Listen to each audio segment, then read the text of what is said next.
만개하고 나서 두 달 반 정도가 경과한 다음에는 세포 비대에 신경을 써야 되기 때문에 칼륨에 더더욱 신경을 써야 된다. 안녕하세요, 농사백단입니다. 자, 저희가 상당히 많은 이야기들을 지금 진행하고 있는데요.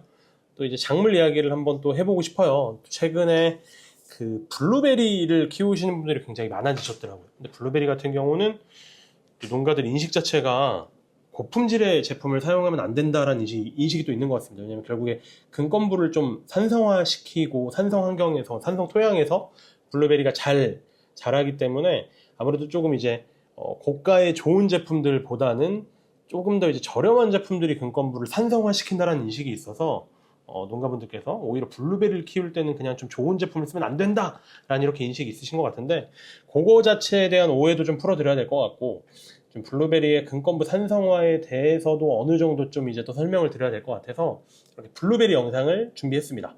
최근에 정말 저희 쪽에 전화 오거나 이렇게 연락 오는 것을 보면은 블루베리를 하시는 분들이 되게 많이 연락을 하시는 것 같아요. 실제로 블루베리가 다른 이제 작물들만큼 오랫동안 한국에서 재배되진 않았잖아요. 그렇기 때문에 재배 매뉴얼이 뭐 엄청나게 확충되어 있고 엄청나게 자세하게 되어 있는 게 아니다 보니까 저희 쪽에 좀 도움을 요청하시는 분들도 많았던 것 같고, 그리고 블루베리 자체가 어느 정도는 좀 이제 소득이 보장되는 작물이라고 생각을 하니까 조금 하시는 분들도 점점 이렇게 생기시는 것 같습니다. 어쨌건 거두절미하고 오늘은 블루베리에 대해서 이야기를 진행해 보도록 하겠습니다. 블루베리의 생리적인 특성을 먼저 좀 설명을 드리고 이해를 하셔야 될 것 같은데, 블루베리는 에리카시아라는 작물의 과에 속하는 작물이다라는 거고요. 이제 산성 토양을 선호하는 건 너무나 유명하게 알려져 있죠. pH가 근검부 pH가 4에서 5.5 정도의 토양을 선호한다고 하고요. 이 pH가 보통 이렇게까지 낮은 토양 환경을 선호하는 작물들이 많지는 않은 것 같은데, 블루베리는 이렇게 pH가 낮은 환경을 선호하는 건가, 그 부분을 좀 자세하게 살펴보시면 되겠습니다. 뭐 자라는 키는 이제 블루베리의 종류가 되게 많잖아요. 뭐 하이부시도 있고 로우부시도 있고요. 종류가 되게 다양한데 그 품종마다 좀 편차가 있긴 합니다만 보통 한 40cm에서 한 2m까지도 자란다고 생각하시면 되고요.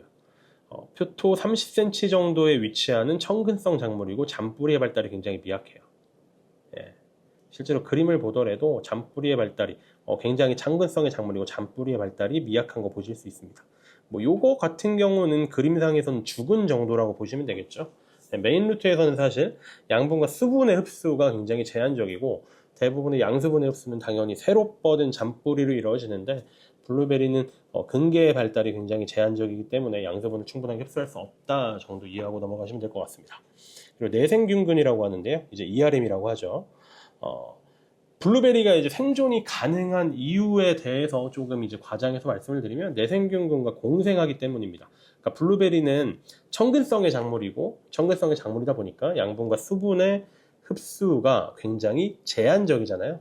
그렇게 제한적인 상황에서 블루베리가 40cm, 2m까지 자라고 많은 열매를 맺기 위해서는 사실 양분과 수분을 흡수하는 다른 계통의 경로가 필요한데요. 그 다른 계통의 경로를 이제 내생균근이 담당을 하고 있다는 거죠. ERM이라고 하는데요.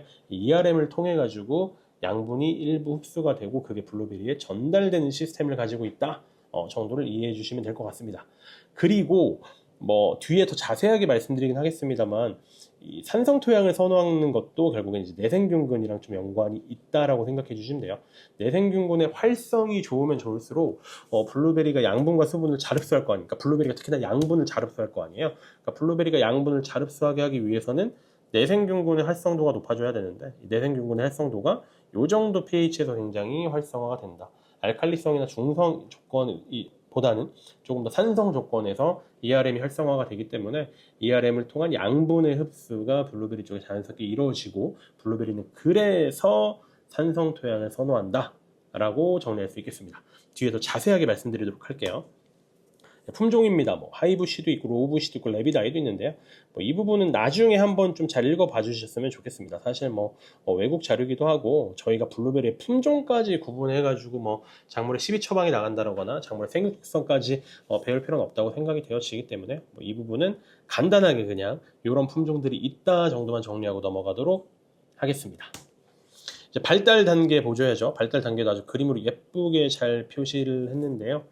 뭐 이렇게 월을 봐주실 필요는 없을 것 같아요. 어차피 외국 자료에서 저희랑 작기 정도가 조금 다를 테니까 월을 봐주실 필요는 없는데, 이제 뭐 잎눈이 이제 싹이 트고, 개화를 하고, 착과가 되고, 착과된 다음에 이제 과일들이 발달하는 과정들이 굉장히 좀 길기도 하고 뭔가 색깔별로 많은 단계가 쪼개져 있죠. 블루베리는 상품성이 높은 작물이기 때문에 초록색에서 시작해가지고 핑크색이 되고선 이제 파란색이 될 때까지 그런 단계들이 있는데 그 단계들은 뒤에 또 자세하게 보도록 하겠습니다. 어쨌건 과일의 발달기의 양분 조절이 굉장히 중요하다 라는 거 다시 한번 볼 수 있을 것 같고요.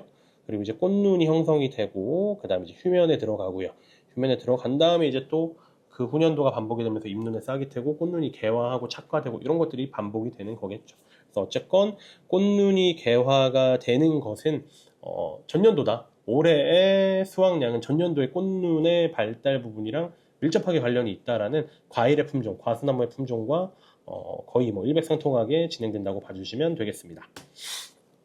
여기서부터 이제 양분 얘기를 조금 집중적으로 저희가 해야 될 필요가 있을 건데, 근권부랑 지상부의 발달 단계를 보도록 하겠습니다. 파란색 그래프가 지상부, 슈트라고 표현되어 있는데요. 그냥 뭐 줄기 가지긴 하지만 그냥 지상부 정도라고 봐주시면 될 것 같고, 이 갈색 진한 것을 이제 근권부라고 봐주시면 될 것 같습니다. 근권부 같은 경우는 이게 4월, 5월인데요. 뭐 4월, 5월 정도에 집중해서 봐주시 말고요. 왜냐면 외국이랑 작기가 조금 다르니까요. 하지만 국내로 도입을 했을 때 월은 틀리겠지만 그 소요되는 기간 정도는 똑같기 때문에 그냥 그 기간 정도로 봐주시면 되겠습니다. 근권부가 발달하는 최성기랑 지상부가 발달하는 최성기랑 2달에서 3달 정도, 여기 피크 찍은 이곳이 지상부가 발달하는 최성기죠. 그리고 여기에 피크 찍은 것이 근권부가 발달하는 최성기입니다. 여기 이제 2달에서 3달 정도 차이가 난다라는 거예요. 여기 이제 2달에서 3달 정도 차이가 난다라는 건데, 실제로 근권부가 발달하는 최성기랑 지상부가 발달하는 최성기가 2-3달 차이가 난다라는 건 뭘 의미하냐면, 우리는 이제 근권부 발달시키려고 인산을 굉장히 중요하게 생각하잖아요. 더군다나 블루베리 같은 경우는 아까도 보셨다시피 청근성의 작물이어서 ERM이랑 공생하면서 양분을 조금 보조받긴 하지만 어쨌건 근계 발달이 잘 이루어져야지 양분과 수분을 최대한 잘 흡수하고, 잘 흡수한 것들이 이제 블루베리의 고품질 다수학으로 연결이 되겠죠. 근데 우리가 뿌리 발달 쪽에서 제일 집중해서 선택하는 양분이 인산입니다. 그래서 우리는 인산을 이때만 잘 주려고 생각을 하는 건데, 사실 인산이 여기서도 중요한 역할을 한다라는 거죠. 그렇기 때문에 인산은 꾸준하게 공급해야 된다. 근의 패턴에만 가지 말고 2-3달 차이가 나니까 지상부의 패턴도 염두에 둬서 인산은 꾸준하게 공급해야 된다 정도만 캐치하고 넘어가 주시면 되겠습니다. 과일 발달 단계도 마찬가지로 보도록 할 텐데요.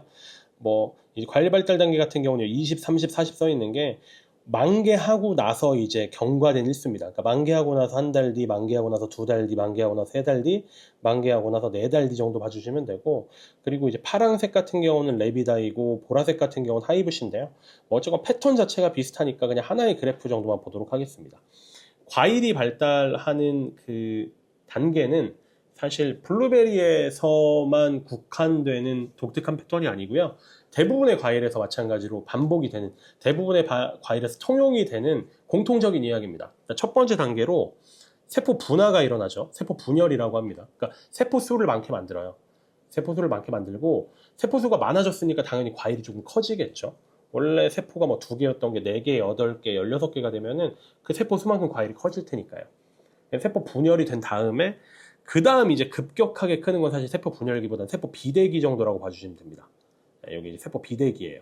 그 사이에는 서서히 크는 기간이 있죠. 과일 하시는 분들도 정확하게 일치되는 이야기일 텐데요. 맨 처음에 이제 착과가 되고 나서, 그러니까 착과가 될 때 이제 세포 분열이 되면서 과일이 이제 급속도로 커지는 구간이 있습니다. 그 다음에 어느 정도 좀 성장이 지연이 돼요.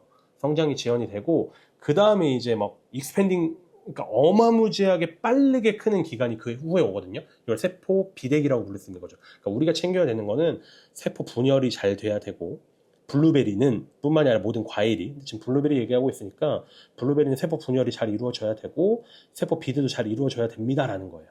그럼 이걸 시기로 맞춰서 보겠습니다. 저번에 봤었던 자료는 이게 원력으로 나와가지고 한국 실적이 안 맞을 수 있겠지만, 지금 자료 같은 건 원력으로 나온 게 아니라 만개하고 나서의 소요 일소로 나왔기 때문에 한국 실정에 정확하게 맞출 수 있습니다. 그러니까 만개하고 나서 한 달 가량 정도는 세포 분열이 제일 많이 일어나는 시기라고 봐주시면 되는 거고, 그 다음 성장이 지연되는 시기가 분명히 있고요. 그리고 만개하고 나서 한 2달 반 정도 이후부터는 세포가 비대하는 최성기입니다. 이때 어마무지하게 블루베리 알들이 굵어진다라는 거죠. 그럼 우리는 이 2가지 시기를 신경을 쓰도록 하겠습니다. 일단 첫 번째 시기, 세포 분열이 많이 되는 시기에는 제일 중요한 양분, 모든 양분들이 밸런스를 갖추고 들어가는 게 중요하고, 모든 양분들이 다 하나같이 전부 다 중요합니다만, 농가분들이 꼭 여쭤보시죠. 뭐 줘야 되냐고. 뭐 줘야 되냐고 물어보면 저희는 드릴 수 있는 말이, 양분 골고루 주셔야 됩니다. 양분 요구도에 맞춰서 주셔야 됩니다. 라긴 하지만, 조금 더 농가 친화적으로 농민분들의 좀 궁금증을 해결하기 위해, 직접적으로 해결하기 위해서 조금 더 직관적으로 말씀을 드리면, 요 시기, 만개하고 나서 한 달 정도의 기간 동안은 세포 분열이 잘 일어나야 되니까 질소를 잘 줘야 돼요. 그 이후에 성장이 지연되는 기간, 과일이 커지는 게 좀 지연되는 기간을 건너뛰고 나서 과일이 세포가 비대되면서 급속히 커지는 이 기간, 만개되고 나서 한 2달 반 이후부터 수확이 마무리될 때까지의 기간 동안은 칼륨을 신경 써야 됩니다. 오해하시면 안 돼요. 모든 양분들이 다 중요하다라는 점 분명히 전달을 드리는데, 그 중에 굳이 하나를 뽑자고 하면은 만개하고 나서 초기 세포 분열기 만개하고 나서 한 달 동안은 질소, 그리고 후기의 세포 비대기 만개하고 나서 2달 반 이후부터는 칼륨, 이렇게 패턴 잡고 가시면 된다라는 거죠. 저희가 나중에 블루베리에 맞춰진 전용 블루베리 12 프로그램을 소개해 드리도록 할 텐데, 그거 말고 그냥 좀 쉽게 직관적으로 말씀을 드리면, 이제 추비로 NK를 하신다고 하셨을 때 꽃 피고 나서 한 달 동안은 NK에서 N의 비율이 높은 NK를 주시는 게 맞는 거고요. 꽃 피고 나서 한 2달 지나고 나서부터는 NK를 주실 때 K의 비율이 높은 NK를 주시면 훨씬 더 효과적이다라고 보실 수 있는 거겠죠.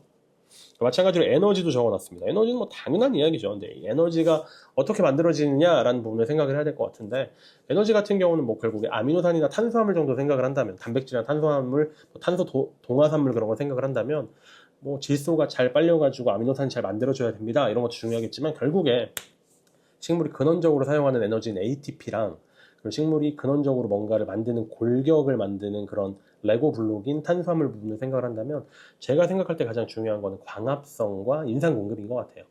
근데 인산 같은 경우는 아까 전에 지상부의 생육 패턴이랑 지하부의 생육 패턴을 봤을 때 꾸준하게 인산을 공급해야 된다고 했으니까, 어느 시기 할 것 없이 인산의 공급은 중요하다 정도로 결론을 내려드릴 수 있을 것 같고요.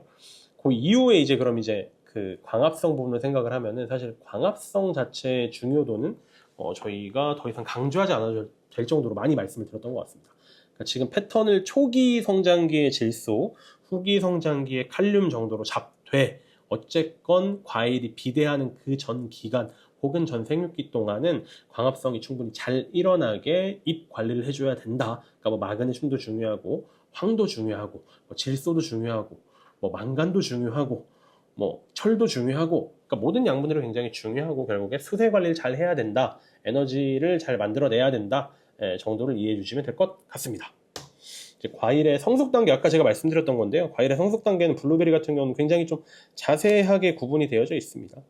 아직 덜 익은 초록색일 때, 초록색과 분홍색이 섞여 있을 때, 분홍색과 파란색이 섞여 있을 때, 그리고 파란색일 때, 그리고 다 익었을 때, 이렇게 그 단계가 아주 잘 나뉘어져 있는데요. 결국 이거는 이제 그 농가분들께서 과일이 잘 발달되는지 정도를 측정하는 지표, 혹은 그리고 수확할 그 시기를 예측하는 지표 정도로 사용되는 컬러 차트라고 봐주시면 될 것 같은데, 뭐 이 부분은 이런 내용이 있다 정도로 마무리하고 넘어가도록 하겠습니다. 양분 요구도 부분을 해야 하는데요.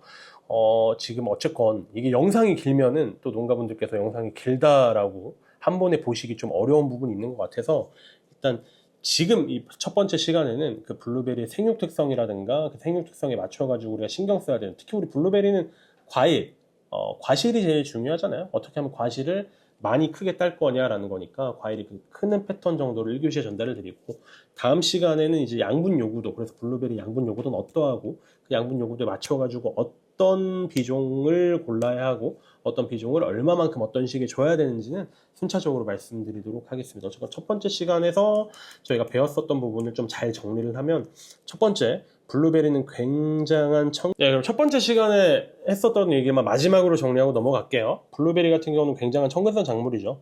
양분과 수분의 흡수가 굉장히 제한적입니다. 두 가지 정도를 배워야 되는데, 양분과 수분의 흡수가 제한적이기 때문에 좋은 인산을 정량 넣어줘가지고 근계를 최대한 발달시킬 부분을 좀 고민을 하셔야 되고요. 두 번째로는 블루베리 자체가 근계가 좀 발달이 불량하니까 충분한 양분을 흡수하기가 제한적이고, 그 양분 흡수를 위해서 진화학적으로 내생균군과 공생하는 생리적인 방법을 택했다는 거죠. 내생균군의 활성도를 높이는 방법은 이제 어느 정도의 산성 조건을 담보를 했기 때문에 블루베리가 산성 토양에서 잘 자란다 정도를 배울 수 있을 것 같습니다. 그리고 또 하나 이제 말씀드려야 되는 게 근계와 지상부, 지하부와 지상부의 발달 패턴을 보면은 한 두세 달 정도나 떨어져 있다라는 거죠. 이 두세 달 정도가 떨어져 있기 때문에 근건부 부분의 발달에만 집중해서 인산을 넣어주는 패턴보다는, 왜냐면 지상부의 발달에도 인산이 굉장히 중요한 역할을 하니까요. 에너지 공급 소스잖아요. 그러니까 이 시기에만 인산 넣어주지 말고 이 시기에도 인산 넣어줘야 된다. 그럼 그 패턴으로 가면 결국에 모든 시기에 인산이 들어가야 된다는 얘기예요. 블루베리 같은 경우는 전 생육기에 골고루 인산을, 물론 조금의 차이는 있겠지만 꾸준하게 넣어줘야 된다라는 부분을 말씀드릴 수 있을 것 같고요. 마지막으로 이제 과일이 비대하는 원리에 대해서 말씀을 드려야 될 것 같은데, 블루베리뿐만 아니라 대부분의 과일들은 결국에 세포 분열기에서 시작해서 어느 정도 성장이 아주 완만하게 진행이 됐다가 급속하게 성장이 진행되는 세포의 비대기로 이제 접어들면서 과일들이 커진다라는 거죠. 블루베리도 마찬가지고요. 그렇기 때문에 세포 분열을 신경 써야 되고 세포 비대를 신경 써야 되는데, 블루베리 기준으로 세포 분열기는 만개하고 나서 한 달 정도, 블루베리 기준으로 세포 비대기는 만개하고 나서 한 두 달 반 정도. 그러니까 만개하고 나서 한 달 동안은 세포 분열에 신경 쓰기 위해서 질소 부분에 우리가 집중적으로 관리를 해야 되고, 만개하고 나서 두 달 반 정도가 경과한 다음에는 세포 비대에 신경을 써야 되기 때문에 칼륨에 더더욱 신경을 써야 된다 까지 말씀을 드리고, 첫 번째 시간을 마무리하고요. 두 번째 시간 양분 요구도, 블루베리의 양분 요구도로 다시 찾아뵙도록 하겠습니다. 대단히 감사합니다.